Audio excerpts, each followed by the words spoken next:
Assalamualaikum warahmatullahi ta'ala wabarakatuh. Alhamdulillahi rabbil alamin. Wabihi nasta'in ala umuri dunya wa din. Salatan wa salaman daimaini mutalazimaini ala habibina Mustafa Muhammadin sallallahu alaihi wasallam wa ala alihi wa sahbihi ajma'in. Subhanaka la ilma lana illa ma 'allamtana innaka antal alimul hakim.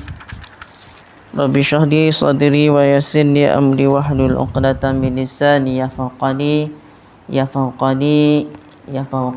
wa la hawla wa la quwwata illa billahil 'aliyyil 'azim wa la hawla wa la quwwata illa billahil 'aliyyil 'azim wa la hawla wa la quwwata illa billahil 'aliyyil 'azim amma ba'd. Qala Allah Ta'ala a'udzu billahi minasyaitonir rajim wa man ahsanu qawlan mimman da'a ila Allah wa 'amila shalihan wa qala innani minal muslimin. Shadaqallahul azim. Yang berusaha Pakcik Nan, seluruh jawatan kuasa surau An-Nasriyah, pendiat, khususnya ayah-ayah, tuan-tuan dan seluruh sahabat-sahabat yang dirahmati oleh Allah Subhanahu Wa Taala. Alhamdulillah, syukur kepada Allah Subhanahu Wa Taala dengan nikmat dan kurnia Allah Subhanahu Wa Taala dapat sama-sama kita hadir berjemaah pada malam ni dan dapat mengikuti kuliah maghrib. Walaupun dalam keadaan banyak kekhawatiran pada hari ini dengan kes COVID yang terus melanda, tapi alhamdulillah, syukur kepada Allah SWT dapat juga sama-sama kita berjemaah pada malam ni, walaupun dalam keadaan kita harus menjaga SOP supaya tidak ada kluster selepas ni lah di kalangan kita. Mudah-mudahan kita doakan supaya Allah Ta'ala jauhkan kita daripada wabak COVID ni dan sihatkan tubuh badan kita daripada segala penyakit. Tuan-tuan, sahabat yang dirahmati oleh Allah Subhanahu Wa Ta'ala, bagi meneruskan pengajian kitab Idaman Penuntut Menghuraikan Segala yang Kusut, pada bahagian yang pertama, penggal yang pertama, bab ibadah yang disusun oleh Haji Abdul Ghani bin Haji Yahya. InsyaAllah kita masuk pada tajuk pembatal wuduk. Pembatal wuduk. Qala musannifu rahimahullah ta'ala wa nafa'ana anhum min ulumi fi darani amin. Pembatal wuduk. Sebelum tu kita mulakan majlis dengan baca kitab Al-Fatihah. A'udzu billahi minasyaitonir rajim. Bismillahirrahmanirrahim. Alhamdulillahirabbil alamin. Iyyaka na'budu wa iyyaka nasta'in. Ihdinas siratal mustaqim. Ghairil maghdubi 'alaihim waladdallin. Pembatal wuduk. Pembatal wuduk ni perkara yang membatalkan wuduk, air semayang.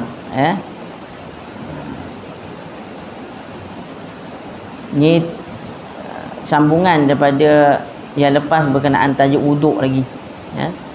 Tajuk wuduk kita telah sebut perkara yang fardu ataupun rukun wuduk. Kemudian perkara yang sunat, berkait dengan sunat wuduk. Kemudian masuk pembatal wuduk ataupun perkara yang membatalkan wuduk. Wuduk yang sah itu batal.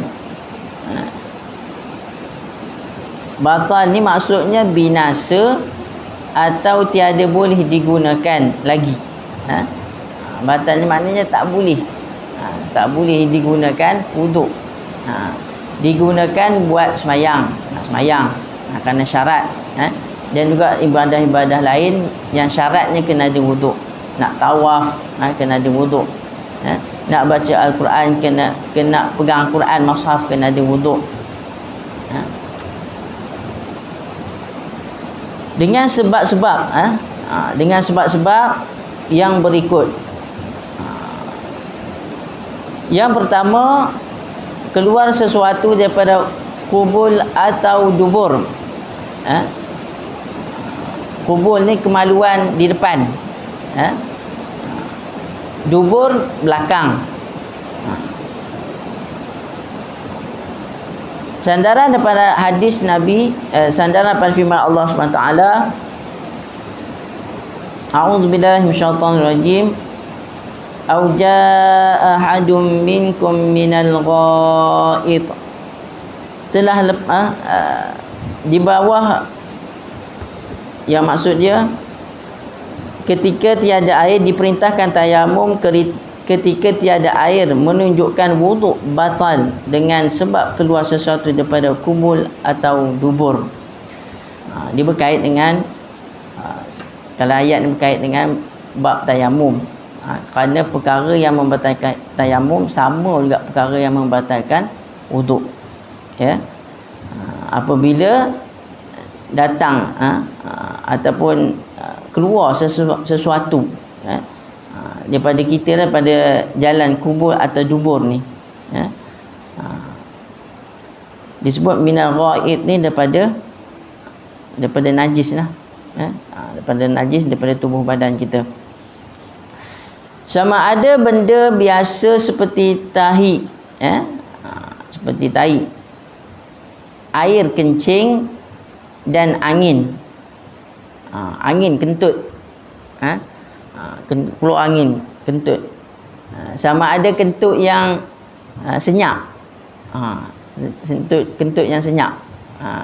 Senyap ni tak ada bunyi, tak ada bunyi, tak ada bau, tapi orang tu tahu dia keluar angin, batal wuduk. Kalau bunyi lagilah. Atau benda yang jarang-jarang adanya seperti batu. Seperti batu maknanya keluar batu, kencing keluar batu. Macam orang kena penyakit apa nama, batu karang, batu karang keluar batu. Bukan batu seketul batu, makna kecil lah, batunya halus, macam pasir tu. Dia pecah, batu karang tu pecah. Keluar darah, darah, kerana sakit apa, pecah saluran darah, saluran pudi kencing tu keluar darah. Ada keluar batu, penyakit apa tadi, penyakit apa batu ni, batu karang. Batu karang ni dia keluar sekali dengan darah, sebab dia luka, dia luka dalam saluran. Dan cacing, cacing sekalipun ia menunjukkan kepalanya kemudian masuk semula, batal wuduknya. Sekalipun cacing keluar, cacing keluar masuk kejap, dia kira batal lah keluar. Dia jenguk keluar, dia kira keluar sesuatu, dia keluar sesuatu, tak kira lah dia keluar tak masuk ke, dia masuk balik ke, itu dikira keluar batal. Kecuali yang keluar itu mani, kecuali yang keluar itu mani. Umpama seorang yang sedang ada air sembahyang, tidur duduk, punggungnya tetap pada lantai atau pada tempat tidur, mimpi bersetubuh. Ini kalau orang tidur dalam keadaan duduk, tidur dalam keadaan duduk, dia tak kencing, dan tak, keadaan dia tu tetap, duduk yang tetap, bukan duduk ni punggung dia terangkat mengiring, punggung tu tetap je di atas Di atas tempat duduk. Kemudian dia tertidur, dia mimpi. Mimpi bersetubuh hingga keluar mani atau ia merenung perempuan dengan syahwat. Kita katakan dia mimpilah. Dia mimpi. Ini atau merenung dengan syahwat, merenung perempuan dengan syahwat sampai terair, keluar air, air mani.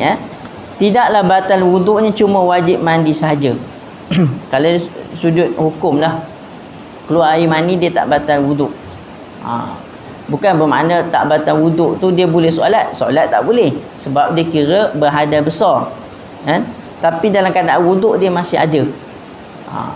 Wuduk dia masih ada. Kalau dia nak kita nak solat tu tak boleh lah. Tapi dikira hukum tu ada. Ada maknanya ada wuduk, dia tak batal wuduk. Itu sebab kalau orang yang dalam keadaan selepas bersetubuh dengan isteri, lepas bersetubuh dengan isteri, jangan terus tidur sampai esok hari. Jadi dia kena basuh, kemudian dia kena ambil wuduk sebelum tidur. Dia kena ambil wuduk, disunatkan ambil wuduk kemudian tidur. Walaupun dalam keadaan dia tak mandi hadas, dia kira wuduk dia tu kan, dia wuduk tu ada, kekal wuduknya. Solat tu tak boleh dalam keadaan hadas besar. Dia ada perkara yang boleh, perkara yang boleh.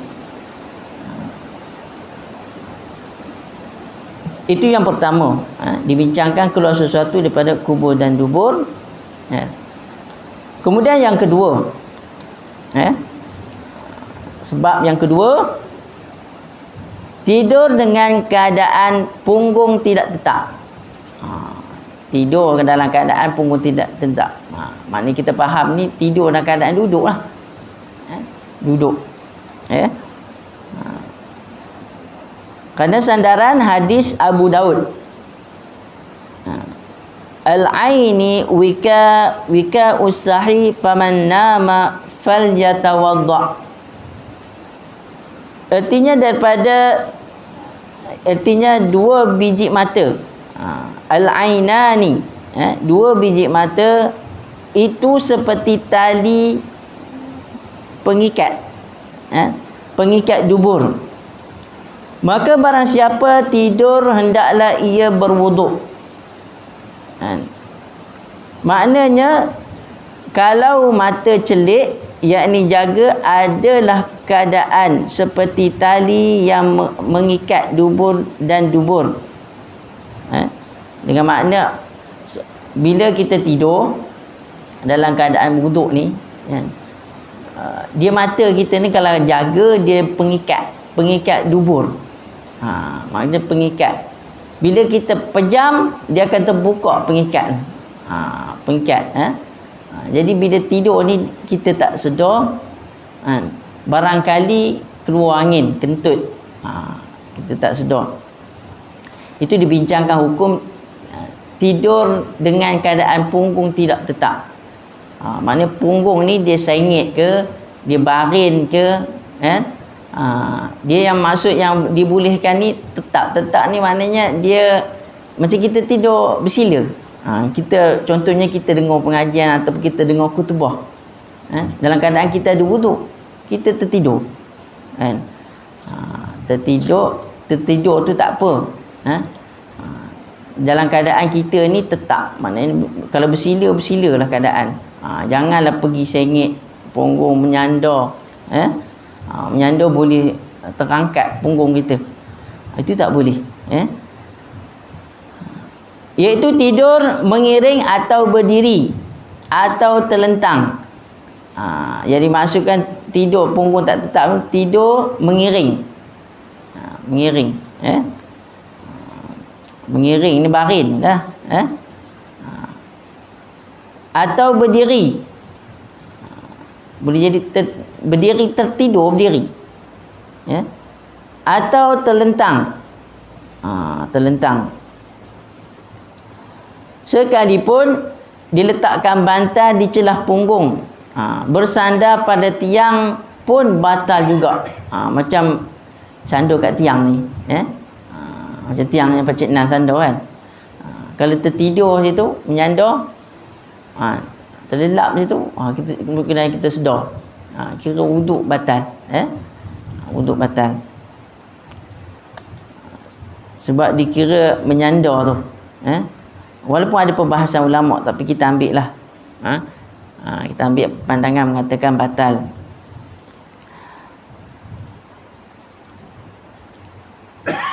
Tetapi kalau seseorang tidur dengan keadaan punggungnya tetap, ya ini tidak duduk, punggungnya tetap tidak, punggungnya tetap tidur duduk, tidur duduk di atas lantai atau kerusi, tidaklah batal wuduknya.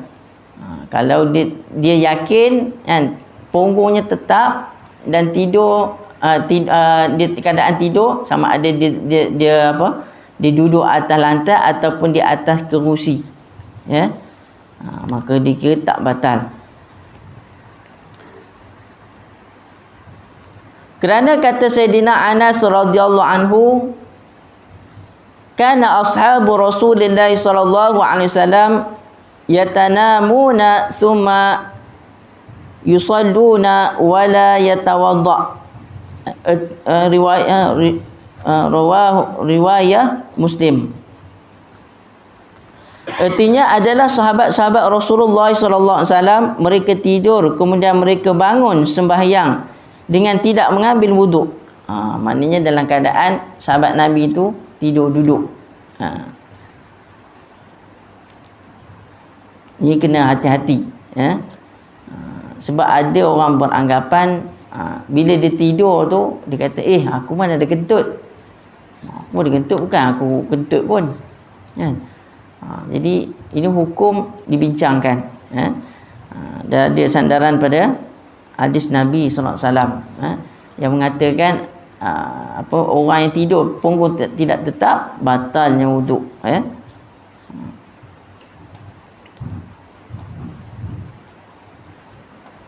Sekalipun ia bersandar pada benda yang boleh rebah kerana aman keluar sesuatu dari duburnya.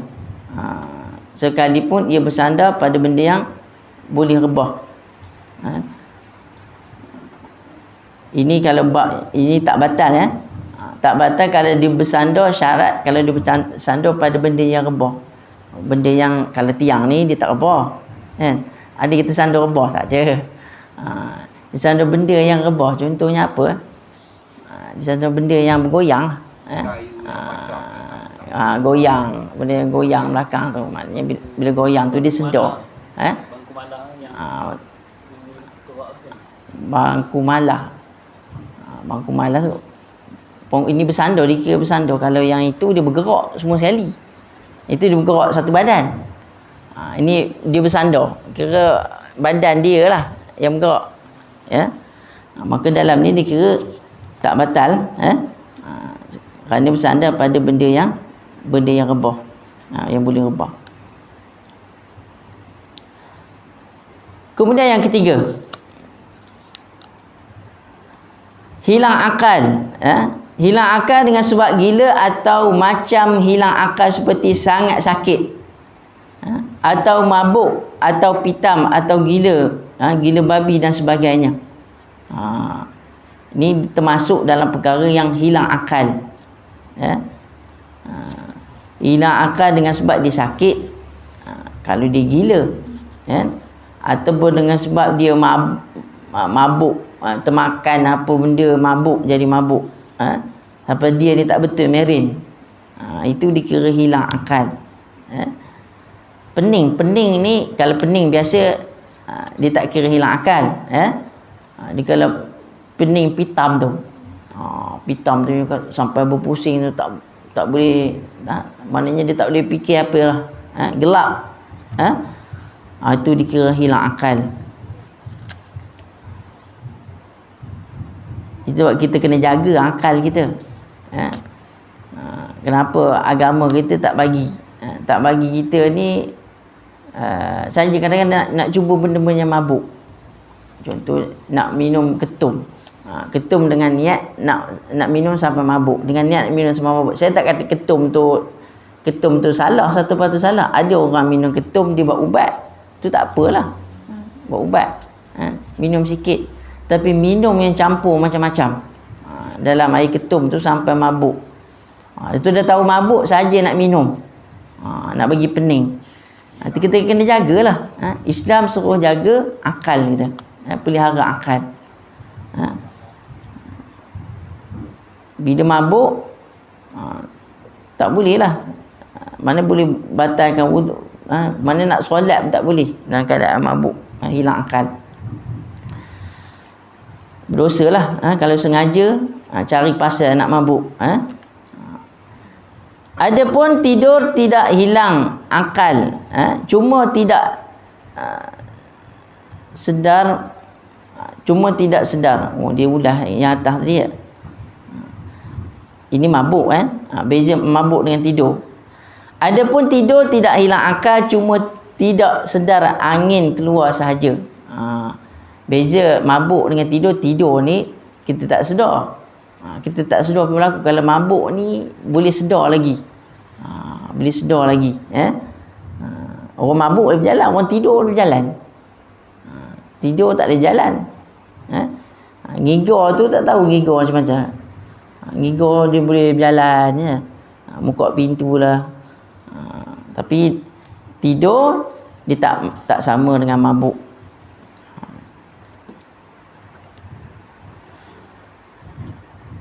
Yang keempat,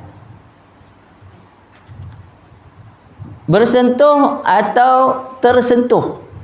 Tersentuh kulit laki-laki dengan kulit perempuan. Tersentuh kulit laki-laki atau perempuan. Bersentuh atau tersentuh. Bersentuh atau tersentuh. Kalau sentuh saja, sentuh tu memang batal lah. Kalau tersentuh batal juga. Yang tiada berlapik, sentuh laki dan perempuan, kulit dia, kulit dengan kulit, tidak berlapik. Yang bukan mahramnya, yakni antara keduanya tidak haram berkahwin. Maknanya tidak haram berkahwin, mana boleh kahwin lah.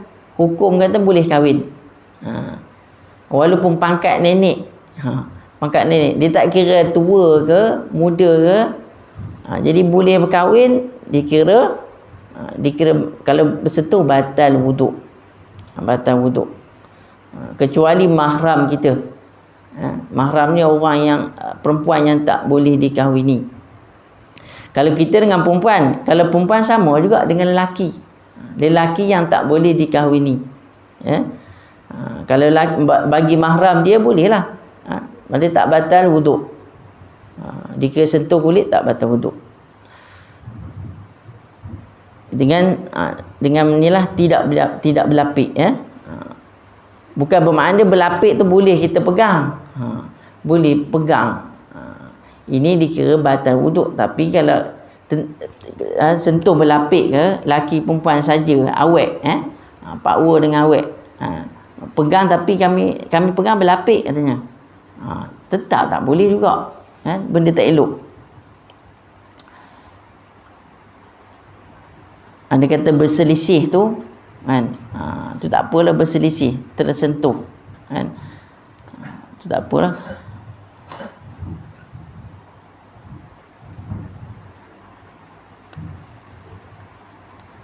Sekalipun salah seorangnya sudah mati, salah seorangnya sudah mati, yakni batal orang yang hidup. Andai kata suami isteri, isteri dia meninggal ataupun suami dia meninggal, kalau nak cium, nak cium sebab penghormatan terakhir lah, pada orang yang tersayang. Boleh. Dikira hukum di situ orang yang hidup lah batal. Orang mati tak batal wuduk, orang yang hidup.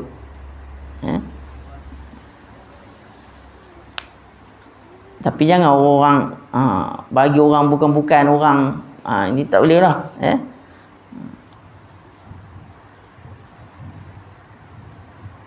Yang dimaksudkan dengan laki-laki dan perempuan dalam masalah sentuh kulit ini ialah mereka yang telah sampai had yang diingini oleh syahwat. Yang dimaksudkan dengan laki-laki dan perempuan dalam masalah sentuh kulit, mereka dah, kita kata dah tahu dah.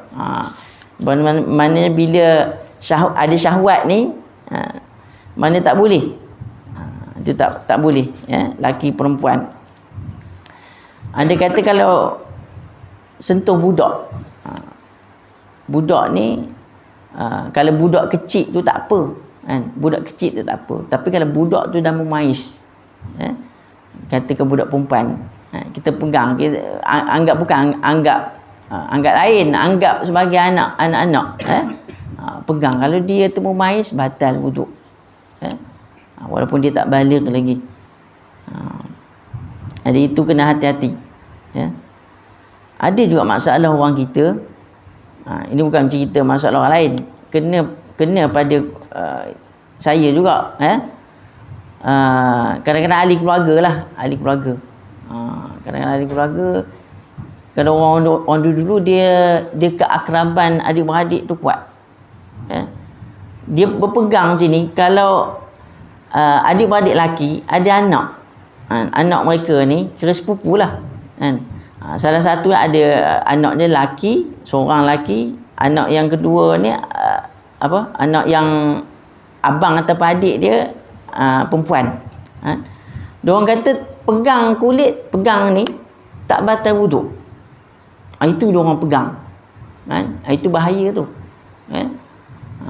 Kadang-kadang kita jenuh menepih berdebat, kita kata tak boleh, itu ke sepupu, tak boleh.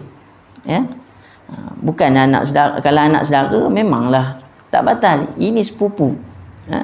Dia kata dikira ni adik-beradik sebantal. Dia kata batal sebab bapa diorang ni kuat, laki dengan laki, kan? Memang kuat lah katanya. Tak batal wuduk. Itu bahaya. Sedangkan sepupu boleh kahwin.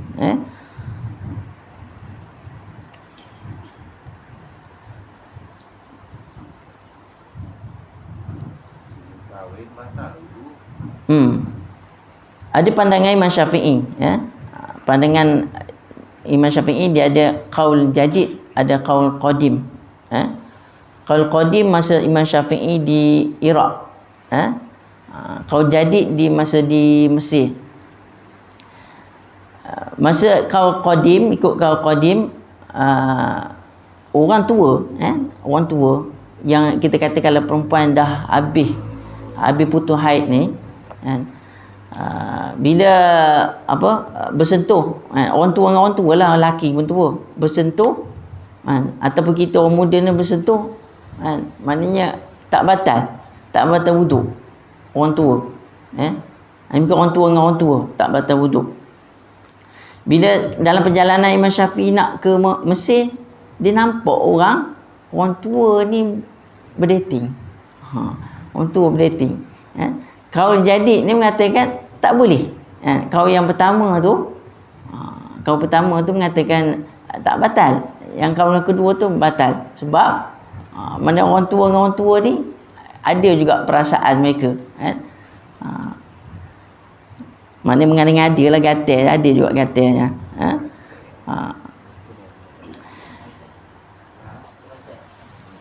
Dan yang haram berkahwin itu ialah haram dengan sebab keturunan, yakni nasab seperti ibu. Seperti ibu, ibu tak boleh lah, jelas ibu kita, mana ibu ni mahram kita, salam dengan ibu tak ada masalah, ibu kita. Anak perempuan, ya, darah daging sendiri, anak perempuan. Dan saudara perempuan. Saudara perempuan adik-beradik, ya, adik-beradik. Atau dengan sebab susuan radha', ya, ridha', susuan. Susuan ni adik-beradik susu. Adik-beradik susu maknanya mak susunya menyusukan dia ni 5 kali. 5 kali susu sampai kenyang. Sampai kenyang budak tu. Ya. Itu dah dapat adik-beradik susuan ataupun anak susuan. Mana dia pergaulan dengan adik-beradik tu sama. Sama pergaulan dengan adik-beradik. Ya. Cumanya dari sudut lain tu bin tu tak boleh lah. Bin dengan bapak susuan tu tak boleh. Bin dengan suami yang perempuan yang disusu.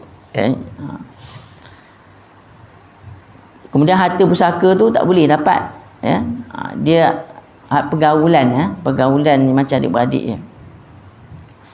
Orang kita ni takut. Takut nak susu kan. Takut nak susu anak orang lain. Tapi budaya orang Arab dia suka bagi ambil upah susu anak orang lain.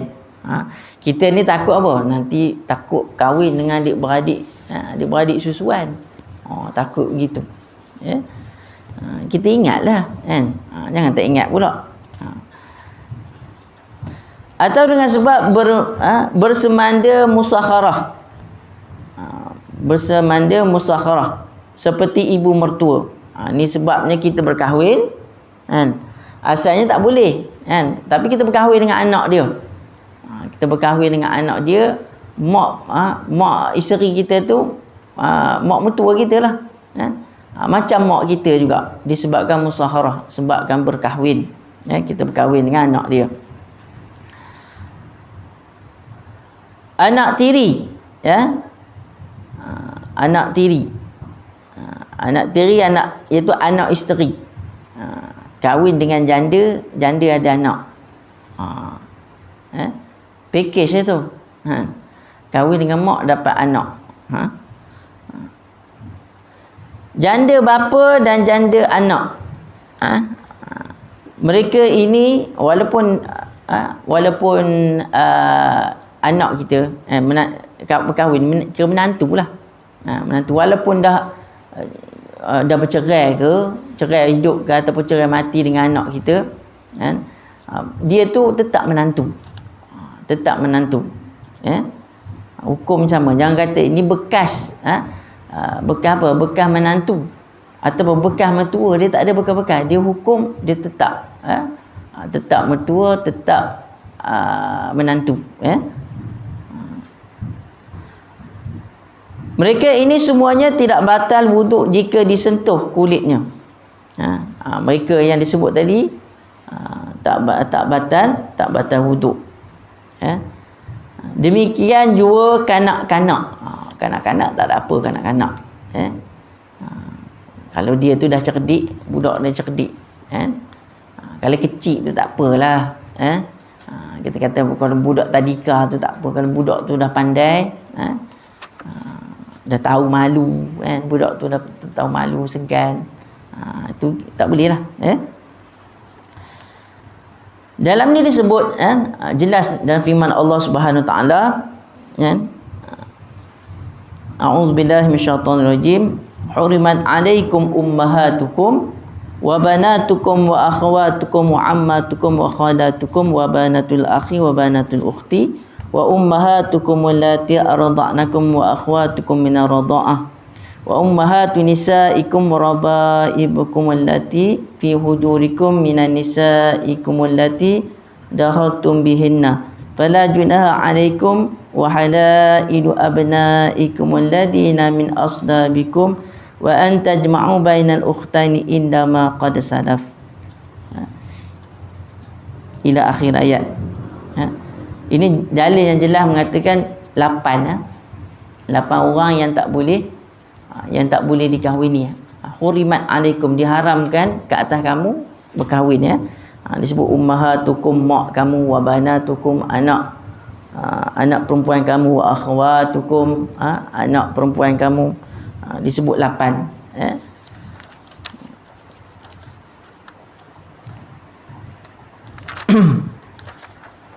Apabila dikatakan batal wuduk, batal wuduk bersentuh kulit, tidaklah termasuk rambut, tak termasuk rambut, gigi dan kuku.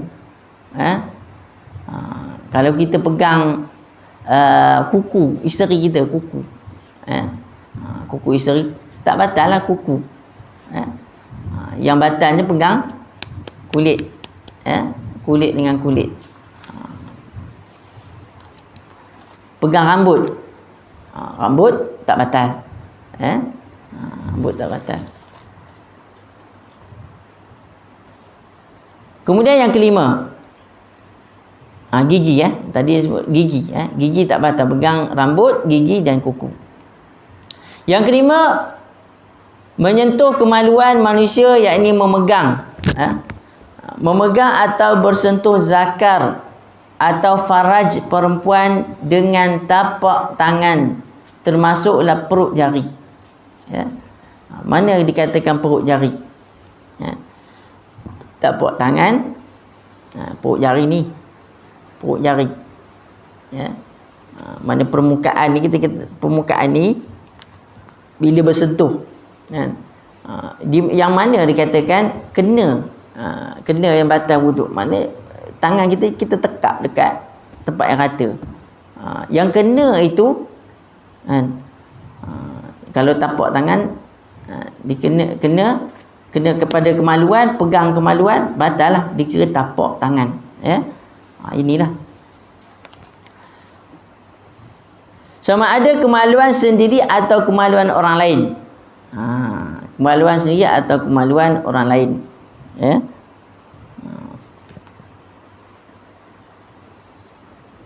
Mana pegang dengan tapak. Kalau lain, ke belakang tangan ke ataupun tepi ni, dia tak batal, tak batal. Dikira tapak tangan pegang tu. Sama ada orang tua atau budak. Orang tua atau budak, sama ada yang hidup atau yang sudah mati. Sama ada yang hidup atau sudah mati. Contohnya orang insiden. Orang insiden tu, makna hancur. Yang benda tu hancur juga. Ambil, pegang. Bukan hancur, maknanya terpisah daripada tubuhnya. Kita kutip, ambil, pegang. Kita kira batal wuduk walaupun orang tu dah mati, walaupun anggota dia terpisah.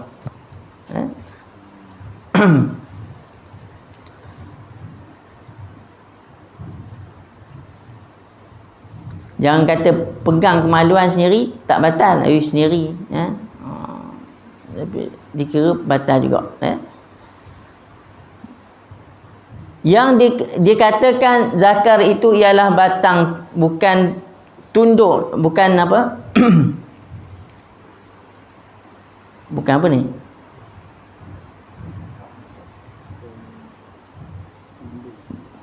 Tundun, tempat tumbuh bulu. Bukan dikatakan tempat tumbuh bulu tu, bulu hari-hari.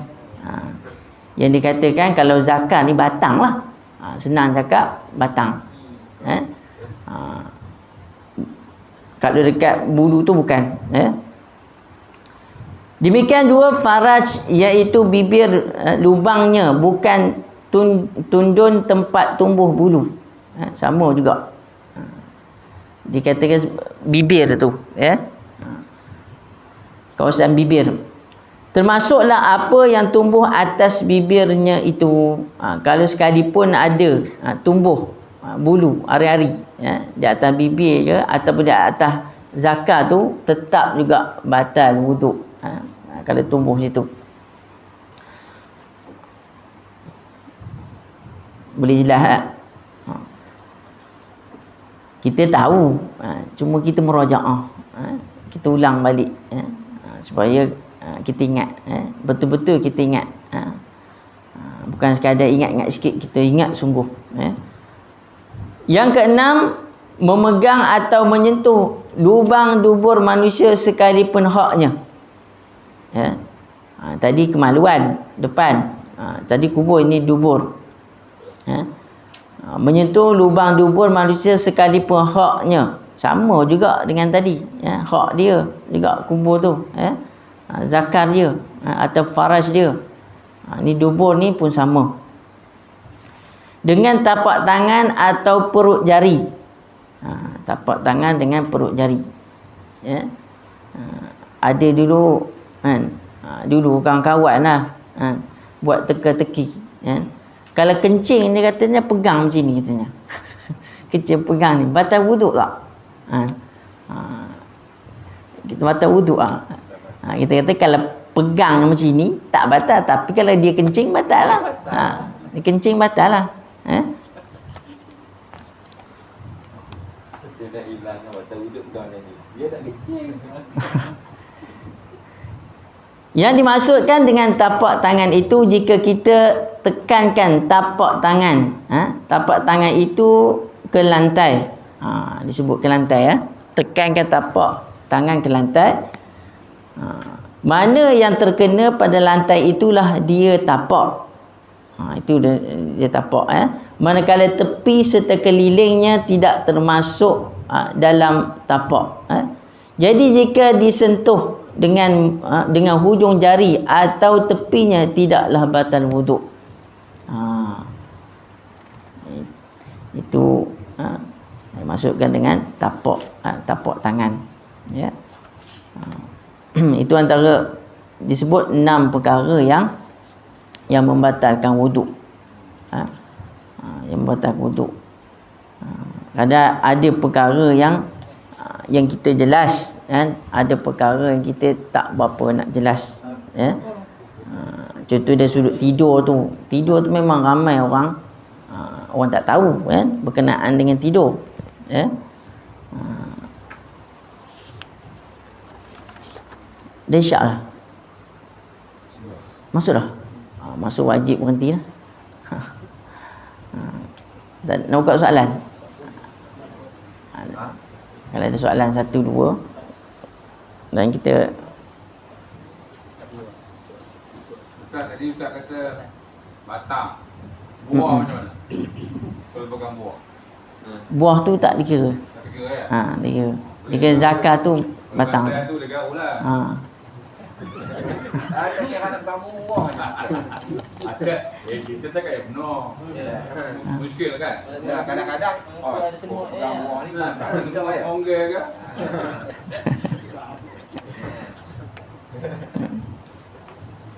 So tak tahu tak boleh garuk dia orang. Ya. Maknanya pegang tundun tak batal lah. Tunduk tak batal. Tunduk tempat yang tumbuh tadi. Tu tak batal. Kan nak garu lah.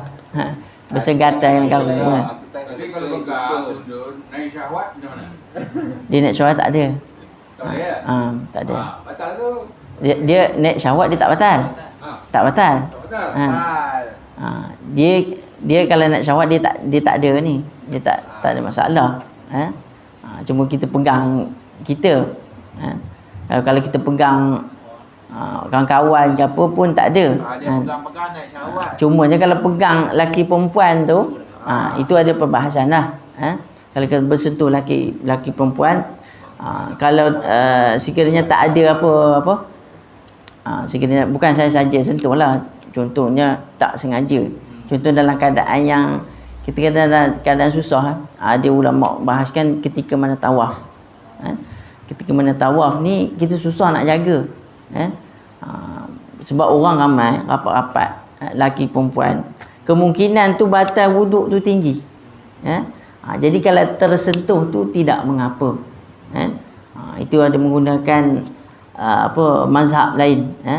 Mazhab lain dia sentuh laki dan perempuan tanpa syahwat, tak batal wuduk. Kita ambil itulah, jangan kita menyentuh. Kalau kita sentuh saja, sentuh dia, batal lah. Kalau tersentuh tu tak mengapa, dimaafkan.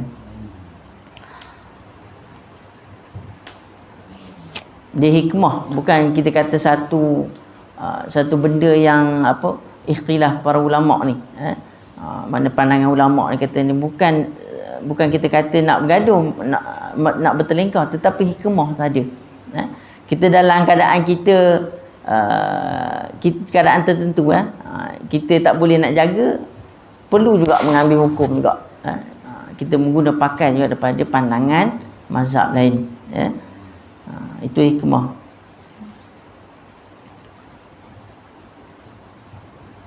Kalau macam negara kita ni susah sikit lah. Kalau macam atas bas tu kan, bersentuh tu maknanya kira batal kita, tak ada masalah kan. Kira mazhab kita ni memang sesuai lah, Syafi'i kita ikut Syafi'i. Tapi kalau macam yang di Mekah ni susah sikit lah. Kadang orang ramainya padat. Tidak puas lah keluar masuk ambil. Tak selesai lah. Nak ambil wuduk tu jauh kan. Nak ambil air zam-zam tak boleh marah orang pula. Ada juga yang ambil air zam-zam, ambil wuduk air zam-zam. Jadi susah lah kan. Kita nak ibadat, kita nak mudah. Wallahu ta'ala alam. Tak ada apa tak. Mohon maaf sekiranya ada kekurangan dalam penyampaian pada malam ni. Mudah-mudahan yang baik itu datang pada Allah SWT, yang lemah kurang pada diri saya sendiri. Mudah-mudahan kita bertemu lagi pada pengajian yang akan datang insya-Allah. Wallahu ta'ala alam. Aqulu qali hadza wa astaghfirullahal azim. Wassalamualaikum warahmatullahi taala wabarakatuh. A'udzu billahi minasyaitonir rajim. Bismillahirrahmanirrahim. Alhamdulillahi rabbil alamin hamdan wa fil kafi mazidah ya rabbana lakal hamdu kama yanbaghi li jalali wajhika 'azimil sultan. Allahumma futul 'arifin warzuqna fahman nabiyina wa dzal mursalin wa ilham malaikatil muqarrabin bi rahmatika ya arhamar rahimin. Allahumma faqina fid din, Allahumma faqina fid din, Allahumma faqina fid din. وعلمنا تأويل اهدنا الصراط المستقيم صراط الذين أنعمت عليهم من النبيين والصديقين والشهداء والصالحين وحسن أولئك رفيقا يا أرحم الراحمين. اللهم ادفعنا البلاء والوباء خصوصا لفيروس كورونا والغلاء والمهن والفتن ما ظهر منها وما بطن عن بلدنا هذا خاصة وعن بلدان عامة يا رب العالمين. وصلى الله على سيدنا محمد وعلى آله وصحبه وسلم. الحمد لله رب العالمين. تقبل الله منكم.